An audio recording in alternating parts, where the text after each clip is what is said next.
പെസഹയുടെ സമയത്തൊക്കെ നമ്മുടെയൊക്കെ വീടുകളിൽ ഉണ്ടാക്കുന്ന വട്ടയപ്പത്തിൻ്റെ റെസിപ്പി ആയിട്ടാണ് ഞാനിന്ന് വന്നിരിക്കുന്നത്. നല്ല സോഫ്റ്റ് ആയിട്ടുള്ള അടിപൊളിയായിട്ടുള്ള ഒരു വട്ടയപ്പമാണ് ഉണ്ടാക്കി വെച്ചിരിക്കുന്നത്. കണ്ടില്ലേ, നല്ല സോഫ്റ്റാണ്, കണ്ടാൽ തന്നെ അറിയാം. നല്ല സോഫ്റ്റ് ആയിട്ടുള്ള വട്ടയപ്പം പല രീതിയിലും ഉണ്ടാക്കാം.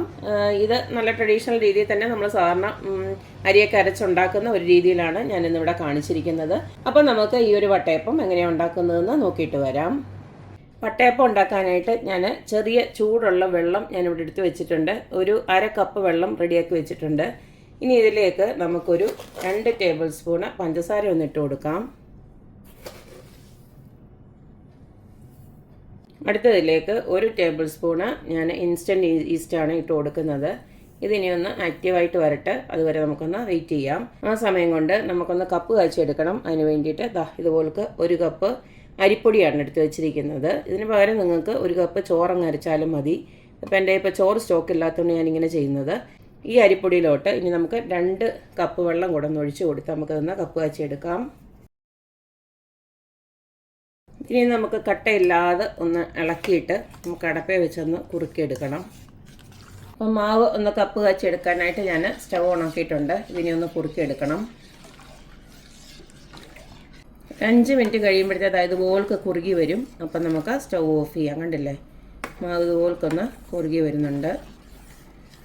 ഇതിനെ നമുക്ക് സ്റ്റൗ ഓഫ് ചെയ്യാം. എന്നിട്ട് ഒന്ന് തണുക്കാനായിട്ട് മാറ്റി വെക്കാം. ഈസ്റ്റ് നമ്മൾ മാവ് കുറുക്കിയ സമയം കൊണ്ട് ആക്ടിവേറ്റ് ആയിട്ട് വന്നിട്ടുണ്ട്. ഈ ഒരു സമയം ഇതൊന്ന് മാറ്റി വെച്ചിട്ട് ഞാനിവിടെ അരി കുതിർത്തത് ഒരു 4, അതായത് നമ്മുടെ 250 ml 4 കപ്പാണ് ഞാൻ അരി കുതിർക്കാൻ വെച്ചിരുന്നത്. ഞാൻ രാത്രിയാണ് അത് കുതിർക്കാൻ വെച്ചത്. ഇപ്പം ഞാൻ രാവിലെ അത് അരച്ചെടുക്കാൻ പോകുന്നത്. ഇതിനെ നമുക്കൊന്ന് അരച്ചെടുക്കാം. ഒരു മിക്സഡ് ജാറിലോട്ട് ഇതുപോലൊക്കെ ഞാൻ പകുതി അരി ഒന്നിട്ട് കൊടുത്തിട്ടുണ്ട്. ഇതിലേക്ക് നമുക്ക് ആ ഈസ്റ്റ് ആക്ടിവേറ്റ് ആയതുണ്ടല്ലോ, അതങ്ങോട്ട് ഒഴിച്ചു കൊടുക്കാം. ആദ്യമേ ഇത് നമുക്കൊന്ന് അരച്ചെടുക്കാം. അപ്പോൾ ഒരു തവണ ഞാൻ ഇതുപോലൊക്കൊന്ന് അരച്ചെടുത്തു. ഇനി ഇതിലേക്ക് നമ്മുടെ കപ്പ് കാച്ചതുണ്ടല്ലോ, അത് കുറേശ്ശെ ഇട്ട് കൊടുത്ത് ഒന്നും കൂടെ നന്നായിട്ട് അരച്ചെടുക്കാം. ഈ സമയം നമുക്ക് വേണമെങ്കിൽ കുറച്ച് വെള്ളം കൂടെ ഒഴിച്ചു കൊടുക്കാം. ഇതിപ്പോൾ ഞാൻ ഒന്നുകൂടെ നടിച്ചെടുത്തിട്ട് പിന്നെ വെള്ളം ആവശ്യമുണ്ടെങ്കിൽ മാത്രം ഒഴിച്ചു കൊടുക്കുകയാണ്. കപ്പ് കാച്ചത് ഇട്ടിട്ട് ഒരു തവണ ഒന്ന് അരച്ചെടുത്തു. ഇനി ഇതിലേക്ക് കുറച്ചും കൂടെ വെള്ളം വേണം, കാരണം ഇത് ഇച്ചിരി അരയാനാണെങ്കിൽ പാടുണ്ട്. അതുകൊണ്ട് നമ്മൾ കുറച്ചുകൂടെ വെള്ളം ഒഴിച്ച് ഇത് നന്നായിട്ടങ്ങ് അരച്ചെടുക്കണം. കാരണം എത്രമാത്രം നല്ല സോഫ്റ്റായിട്ട് അരച്ചെടുക്കുന്നോ അതുപോലെ ഇരിക്കും നമ്മുടെ അപ്പത്തിൻ്റെ സോഫ്റ്റ്നെസ്സും. അപ്പോൾ ഇത് നന്നായിട്ട് തരിയൊന്നും ഇല്ലാണ്ട് നല്ലതായിട്ട് അങ്ങ് അരച്ചെടുക്കണം. ഇപ്പോൾ ഒരു 3-4 തവണ അരച്ച് നല്ല ഫൈനാക്കിയിട്ട് ഇതുപോലക്ക് മാവ് നല്ല ഫൈനാക്കി അരച്ചെടുത്തിട്ടുണ്ട്. ഒരു വലിയ ചരുവത്തിനകത്തോട്ട് ഇതങ്ങോട്ട് ഒഴിച്ചു വെക്കണം. ഇനി ബാക്കിയോടെ നമുക്ക് ഇതുപോലക്ക് അങ്ങ് അരച്ചെടുക്കാം.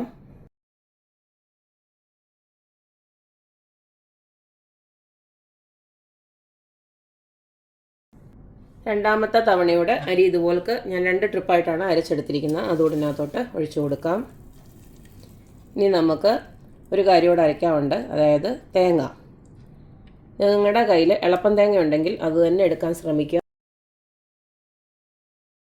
4 കപ്പ് തേങ്ങയാണ് ഞാൻ മിക്സിയുടെ ജാറിലോട്ട് ഇട്ട് കൊടുത്തിരിക്കുന്നത്. ഇനി നമ്മുടെ കപ്പ് കാച്ചിയ ആ ഒരു പാത്രം ഉണ്ടല്ലോ, അതിലോട്ട് ശകലം വെള്ളം ഒഴിച്ചിട്ട് ഞാൻ ഇതിനകത്തോട്ട് ഒഴിച്ചു കൊടുക്കുകയാണ്. ഇതെല്ലാം കൂടെ ചേർത്ത് നമുക്ക് നന്നായിട്ടൊന്ന് അരച്ചെടുക്കാം. ഇപ്പോൾ തേങ്ങയെ ഞാൻ നന്നായിട്ട് അരച്ചെടുത്തിട്ടുണ്ട്. ഇനി നമുക്കിതിലൊക്കെ ചേർത്ത് കൊടുക്കാം. ഇതിന് നമുക്ക് നന്നായിട്ടൊന്ന് കലക്കി വെക്കാം. മാവിൻ്റെ കൺസിസ്റ്റൻസി കണ്ടില്ലേ, ഈ ഒരു പരുവം മതി. ഇത് തിരിയോടെ ഇനിയൊന്ന് കട്ടിയാവും.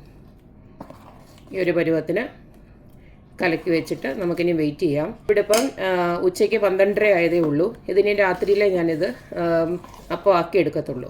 അപ്പോൾ ഇനി അത്ര നേരം വരുന്നത് ഫെർമെൻറ്റ് ചെയ്ത് നന്നായിട്ട് പൊങ്ങി വരുന്നത്, അതായത് ഈ ഒരു ചരുവത്തിൻ്റെ ടോപ്പ് വരെയും പൊങ്ങി വരും. അതാണ് അതിൻ്റെ കണക്ക്. അപ്പോൾ അതുവരെ നമുക്കൊന്ന് വെയിറ്റ് ചെയ്യണം. അതായത് ഇതിനി ഞാൻ അടച്ചു വെക്കുകയാണ്. ഇപ്പം നമ്മുടെ മാവ് അരച്ച് വെച്ചിട്ട് 2 മണിക്കൂറേ ആയിട്ടുള്ളൂ. അപ്പോഴത്തേക്ക് കണ്ടില്ലേ, ഒരു ചരുവം നിറച്ച് മാവ് ഇതുപോലക്ക് ഫെർമെൻ്റായി പൊങ്ങി വന്നിട്ടുണ്ട്. ഇതിനെ നമുക്കൊന്ന് കലക്കി കൊടുക്കണം, അല്ലെങ്കിൽ ഇത് കവിഞ്ഞു പോകും. ഇന്നാൾക്ക് ഇതുപോലെ എനിക്കൊരു അബദ്ധം പറ്റിയത്, അതുകൊണ്ട് ഞാനൊന്ന് കലക്കി കൊടുക്കുകയാണ്. ഇത് ഇടയ്ക്കിടയ്ക്കൊന്ന് നോക്കിയിട്ട് ഒന്ന് കലക്കിയും കൊടുത്തേച്ചാൽ മതി. എന്തായാലും ഞാൻ ഇടയ്ക്കിടയ്ക്ക് ഇങ്ങനെ കലക്കി കൊടുത്ത് ഇതിനകത്ത് തന്നെ വെക്കുകയാണ്. ഇപ്പോൾ നമ്മുടെ അപ്പത്തിൻ്റെ മാവ് അരച്ച് വെച്ചിട്ട് ഏകദേശം ഒരു 7 മണിക്കൂറോളം ആയിട്ടുണ്ട്. 12:30ക്ക് അരച്ച് വെച്ചതാണല്ലോ. ഇപ്പം 7-7:30 ആകുന്നുണ്ട് സമയം. ആവശ്യത്തിനുള്ള ഉപ്പൊന്നിട്ട് കൊടുക്കാം.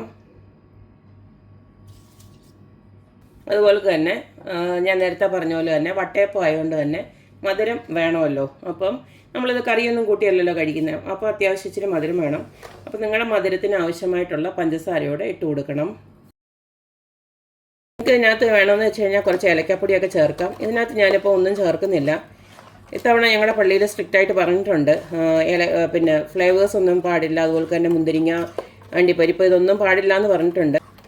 പള്ളിയിലേക്ക് കൊടുക്കാനൂടെ വേണ്ടിയിട്ടാണ് ഈ ഒരു മാവ് റെഡിയാക്കുന്നത്. അപ്പോൾ ഞാൻ അതുകൊണ്ട് പ്രത്യേകിച്ച് വേറെ ഒന്നും ചേർക്കുന്നില്ല. ഇങ്ങനെ തന്നെ ആണ് പുഴുങ്ങിയെടുക്കാൻ പോകുന്നത്. നിങ്ങൾക്ക് വേണമെന്നുണ്ടെങ്കിൽ കുറച്ച് അണ്ടിപ്പരിപ്പോ അതുപോലെ തന്നെ മുന്തിരിങ്ങയൊക്കെ വേണമെന്നുണ്ടെങ്കിൽ നമുക്ക് ഒന്ന് നെയ്യിലിട്ട് മൂപ്പിച്ചിട്ട് വേണമെങ്കിലും ഇതിനകത്ത് ആഡ് ചെയ്യാം. അപ്പം പുഴുങ്ങിയെടുക്കാനായിട്ട് ഇഡ്ഡലിത്തട്ടിലോട്ട് വെള്ളം വെച്ച് അത് ഒന്ന് ചൂടാക്കിയതിന് ശേഷം ഇതുപോലത്തെ ഒരു സ്റ്റീൽ പാത്രം വെച്ചിട്ടുണ്ട്. അതിലേക്ക് ഞാൻ കുറച്ച് നെയ്യ് ഒഴിച്ച് കൊടുത്തിട്ടുണ്ട്, ഒന്ന് ബ്രഷ് ചെയ്ത് കൊടുത്തിട്ടുണ്ട്. ഇനി ഇതിലേക്ക് നമ്മുടെ മാവ് ഒരു 3/4 ഭാഗം നിറച്ച് വെച്ചാൽ മതി, കാരണം ഇത് പൊങ്ങി വരും. ഇനി നമുക്കത് അടച്ച് വെച്ചിട്ട് ഒരു 20 മിനിറ്റ് കൊണ്ട് ഒക്കെ വേവും. നമുക്ക് ടൂത്ത് പിക്ക് വല്ല വെച്ച് വന്ന് കുത്തി നോക്കിയാൽ മതി. അപ്പോൾ ഇതിനെ അടച്ച് വെച്ചിട്ട് നമുക്ക് വേവിച്ചെടുക്കാം. ഒരു 10 മിനിറ്റ് കഴിഞ്ഞപ്പോൾ തന്നെ അപ്പം റെഡി ആയിട്ടുണ്ട്. കണ്ടില്ലേ, നമ്മളിതുപോലൊക്കെ ഒരു ടൂത്ത് പിക്കോ വല്ലം വെച്ചൊന്ന് ജസ്റ്റ് ഒന്ന് കുത്തി നോക്കുമ്പോൾ കണ്ടില്ലേ, ക്ലിയർ ആയിട്ട് തന്നെ വരുന്നുണ്ട്.